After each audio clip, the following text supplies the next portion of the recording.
Hi friends, welcome to Lakshmi maths. இன்னைக்கு என்ன பார்க்க போறோம்னா, ஆர்ஆர்பி குரூப் டியோட ரிசல்ட்டுக்கு ரிலேட்டடான ஒரு கேஸ் வந்து தெலுங்கானா கோர்ட்ல நடந்துட்டு இருந்துச்சு. அதோட ஃபைனல் ஜட்ஜ்மெண்ட் வந்து குடுத்துட்டாங்க. அத பத்தி தான் இந்த வீடியோல நாம பார்க்க போறோம். ஜென் நம்பர் 8/2024 32,438 வேக்கன்சிக்கான குரூப் டி எக்ஸாம் 27 நவம்பர்ல இருந்து 10 பிப்ரவரி வரைக்கும் நடந்துச்சு. இதுக்கான ஆன்சர் கீ வந்து 17 பிப்ரவரியில ரிலீஸ் பண்ணாங்க. அப்ஜெக்ஷன் ரைஸ் பண்றதுக்கு 23 பிப்ரவரி வரைக்கும் டைம் குடுத்திருந்தாங்க. ரிசல்ட் வந்து மார்ச்ல வந்துருங்கிற மாரி ஸ்டூடண்ட்ஸ் எல்லாருமே எக்ஸ்பெக்ட் பண்ணிட்டு இருந்தாங்க. ஆனா மார்ச்ல ரிசல்ட் வரல. இதுக்கு என்ன காரணம் அப்டின்னா, சிசிஏ கேண்டிடேட்ன்னு சொல்லுவாங்க. ரயில்வேல அப்ரண்டிஸ்ஷிப் பண்ண ஸ்டூடண்ட். இவங்களுக்கு ஃபைனல் ரிசல்ட் எப்படி ரிலீஸ் பண்ணுவாங்க அப்டின்னா, எல்லாரையும் மாதிரி கம்ப்யூட்டர் பேஸ்டு டெஸ்ட் எழுதுவாங்க. அது போக இவங்களோட அப்ரண்டிஸ்ஷிப் மார்க்கையும் ஆட் பண்ணி தான் ஃபைனல் ரிசல்ட் வந்து ரிலீஸ் பண்ணுவாங்க. ஸோ தெலுங்கானால இருக்கக்கூடிய சில ஸ்டூடண்ட்டுக்கு கிட்டத்தட்ட ஒரு 15 ஸ்டூடண்ட்டுக்கு பார்த்தீங்கன்னா, அவங்களோட அப்ரண்டிஸ்ஷிப் மார்க் ஆட் பண்ணதுல சில குளறுபடிகள் வந்து நடந்திருக்கு. இதனால அவங்க தெலுங்கானா கோர்ட்ல எங்களோட அப்ரண்டிஸ்ஷிப் மார்க்க ஆட் பண்ணி ஃபைனல் ரிசல்ட் ரிலீஸ் பண்ணதுல சில குளறுபடிகள் நடந்ததனால எங்களோட சிபிடி மார்க்க மட்டும் வச்சு எங்களுக்கு ஃபைனல் ரிசல்ட் வந்து ரிலீஸ் பண்ணுங்க.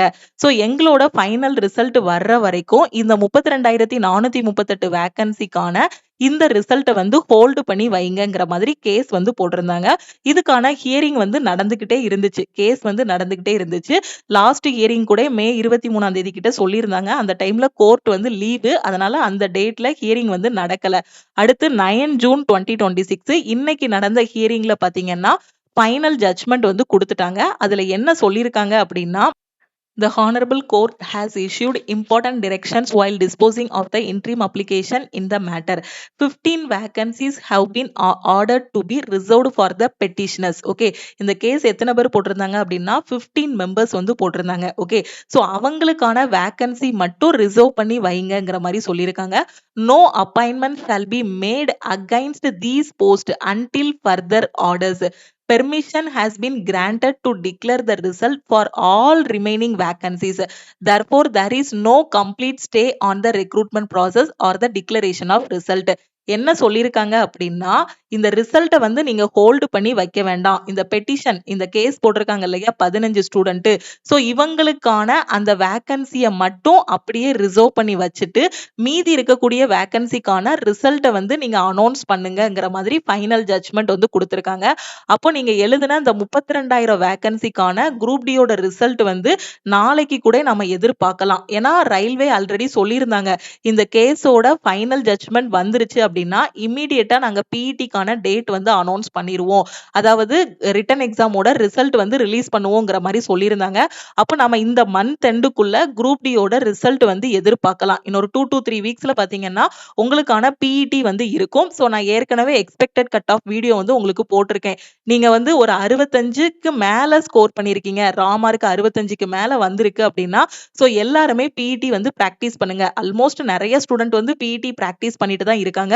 ஸோ இன்னும் கரெக்டா பிராக்டிஸ் பண்ணுங்க. அவங்க கொடுத்திருக்க டைமுக்குள்ள உங்களால ரன்னிங் எல்லாம் முடிக்க முடியுதாங்கிறத பாருங்க. ஏன்னா ரிட்டன் எக்ஸாம்ல நம்ம எவ்வளோ மார்க் வாங்கியிருந்தாலும் பிஇடில நம்ம குவாலிஃபை ஆகணும். இதுல குவாலிஃபை ஆனா மட்டும்தான் நம்ம வந்து ஃபைனல் லிஸ்ட்ல வர முடியும். அதனால பிஇடியை கரெக்டா பாத்துக்கோங்க.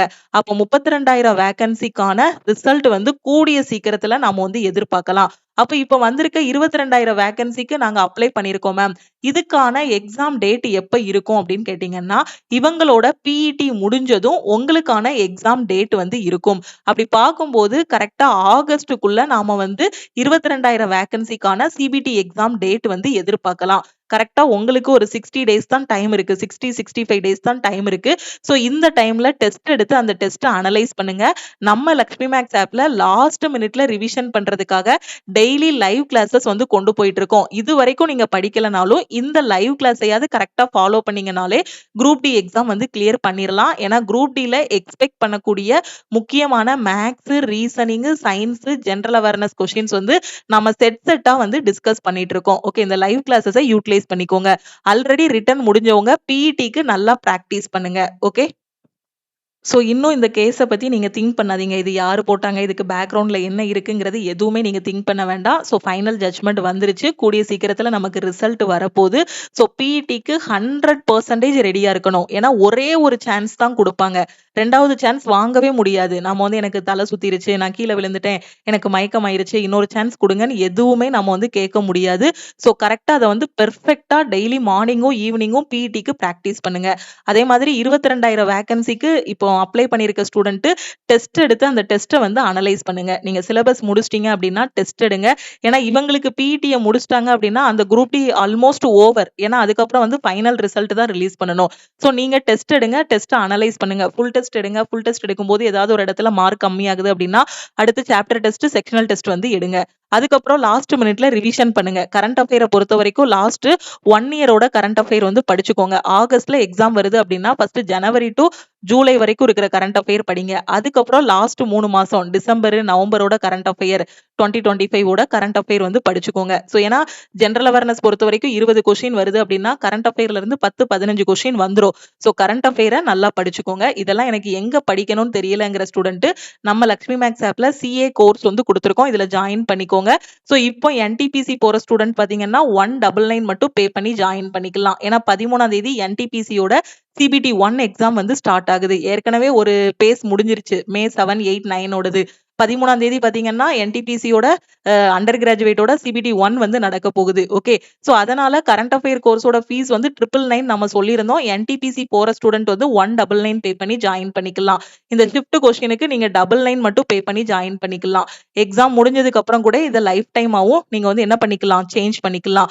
அதே மாதிரி தான் குரூப் டி எக்ஸாமுக்கும் பாத்தீங்கன்னா, நான் 75 டேஸ் லைவ் கிளாஸஸ் வந்து அட்டெண்ட் பண்ணணும்.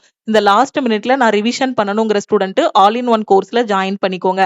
ஆல் இன் ஒன் கோர்ஸோட ஃபீஸ் வந்து பாத்தீங்கன்னா, லைஃப் டைமுக்கு 2499, 1 இயருக்கு ஜாயின் பண்ற ஸ்டூடெண்ட் 1999 பே பண்ணி ஜாயின் பண்ணிக்கலாம். வேற எதுவும் உங்களுக்கு டவுட் இருக்கு, எக்ஸாம் பத்தி டவுட் இருக்கு, இல்ல பிஇடி பத்தி டவுட் இருக்கு அப்படின்னா இந்த நம்பருக்கு வாட்ஸ்அப்ல மெசேஜ் பண்ணுங்க. எல்லாமே பக்கத்துல வந்துருச்சு. பிஇடியும் பக்கத்துல வந்தாச்சு. அடுத்த ரிட்டன் எக்ஸாமும் பக்கத்துல வந்தாச்சு. அடுத்த நோட்டிபிகேஷனும் பாத்தீங்கன்னா இன்னொரு 3 மந்த்ஸ்ல ரிலீஸ் பண்ணிருவாங்க. இந்த வருஷம் ஆரம்பிச்சு 6 மாசம் வந்து கம்ப்ளீட் ஆகிருச்சு. ஜூன் வந்துருச்சு. கிட்டத்தட்ட 5 மாசம் கம்ப்ளீட் ஆகி இப்போ ஜூனும் பாத்தீங்கன்னா 9ஆம் தேதி வந்தாச்சு.